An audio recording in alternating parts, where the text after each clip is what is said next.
kuma annabi sallallahu alaihi wasallam ya sifantu da haka. So da dama akan musguna mishi sallallahu alaihi wa alihi wasallam ya maida da kyakkyawa. Ina fata mun gane. Ɗaya daga cikin sahabban manzo Allah sallallahu alaihi wasallam yana zamne sai ya ji wani na gayin mummunar kalma game da manzon Allah sallallahu alaihi wa alihi wasallam. Mutanen ne ya garza ya je samu annabi yana cikin sahabbansa sai sirranta ma annabi magana a kunnensa. Sai aka ga fuska annabi ta canza, aka ga annabi bai ji daɗin wannan labarin ba. Shi wanda ya sanar da annabi wannan zancen sai da ya nadama ina ma da bai gaya ma manzon Allah. Amma ƙarshe mai annabi ya ce an cutar da annabi Musa fiye da haka yayi haƙuri, kenan shi ma sallallahu alaihi wasallam zai haƙuri. Ina fata mun gane. Ibn Dhul-Khuwaisira Abdullahi kenan shine ya tarar da manzon Allah sallallahu alaihi wasallam ya ce mishi i'jil, annabi kai adalci. Annabi ya ce ya kai canka idan habban yi adalci ba to wa zai yi adalci.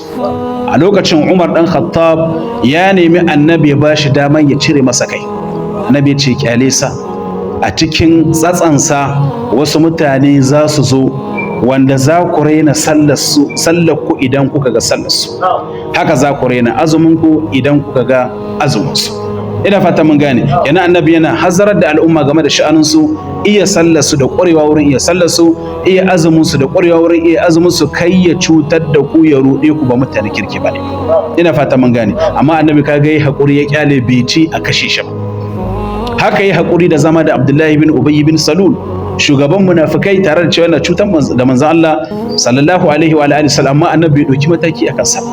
Shi yasa Allah ya ce fa'fu anhum, annabi ka musu afuwa, ka yafe musu akan wani abun da suka yi tawaye na haƙƙin ka kai manzon Allah sallallahu alaihi wa sallam. Wastaghfir lahum, sannan ka nema musu gafar ubangiji, ka roki Allah ya yafe musu kurakuran su. Wa shawirhum fil amr, kuma ka kasance kana neman shawarar su cikin lamari. Duk abin da zaka aikata matukar ba wahayi ya sabka na cewa ka yi shi ba ko ka bar shi, to ka roƙi ko ka nemi shawarar abokananka wurin zartar da wannan abu. Wanda a wancan makon mun yi bayani daban-daban da wurare daban-daban wanda annabi sallallahu alaihi wasallam yake neman shawarar sahabban shi game da wannan al'amura, wanda har game da abin da ya shafi iyalin annabi yakan nemi shawara a wasu daga cikin sahabbansa domin ya samu mai mafita kenan. Haka annabi yakan yi shawara har da matayen shi sallallahu alaihi wa alihi wasallam. Lokacin da za a sulhul hudaybiyya aka hana annabi sallallahu alaihi wasallam ya shiga garin Makka shi da sahabbansa.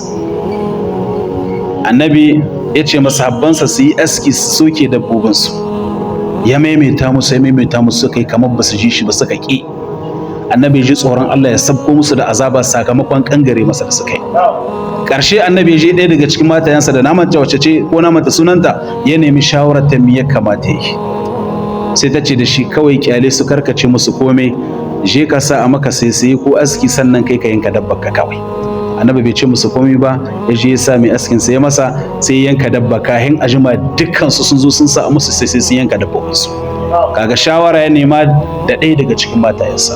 Haka lokacin da za a ghazwatul ahzab, yakin gwalalo, lokacin da kafirai suka ɗau alwashin cewa za su isko annabi a garin Madina su gama da shi da addinin shi gaba ɗaya, suka haɗo jama'a masu yawan gaske suka ce za su dirka ko garin Madina. Salmanul Farisi ɗaya ne daga cikin mutanen Farisa, ya ba annabi shawarar cewa a yi gwalalo, bi ma'ana a yi wata gada mai girma wadda za ta zagaye garin Madina, ta yadda idan suka zo doki ba zai iya ƙetara ba bale shigo garin Madina. Annabi kuma ya karbi shawarar shi, aka zo aka yi wannan gwalalan, wanda shine aka yi ghazwatul ahzab a wancan lokacin. Shi yasa kenan kaga annabi sallallahu alaihi wasallama duk da shi wahayi ake masa, kuma ta fuskar kaifin hankali ya fi kowa kyakkyawar ra'ayi. Tare da haka Allah ya ce wa shawirhum fil amr, ka dinga neman shawara abokananka cikin al'amura wanda kake so ka sarta. Ina fata mun gane. Fa idza azamta, amma idan ka kudirce aikata abu, ka kulla kwakwaran niyya akan haka, aikata, fatawakkal ala Allah, sai ka dogara ga Allah shi kadai subhanahu wataala. Inna Allah yuhibbul mutawakkilin, lalle Allah madaukakin sarki yana son masu tawakkali gare shi subhanahu wataala. Allah ya ce